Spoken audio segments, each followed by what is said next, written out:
paano i-hide ang number na nag-react sa post natin sa Facebook. Punta lang tayo sa ating Facebook.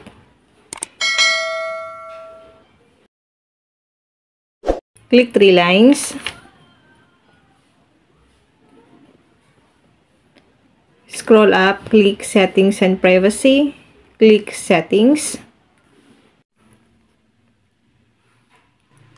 Hanapin niyo po ang Preferences. Then, click niyo po ang Reaction Preferences. Ito guys, pwede niyo po i-turn on itong On Post from Others. You won't see the total number of reactions of post, others, share to news feed. Hindi niyo po makikita kung ilan ang nag-react sa mga post ng mga friend mo sa Facebook.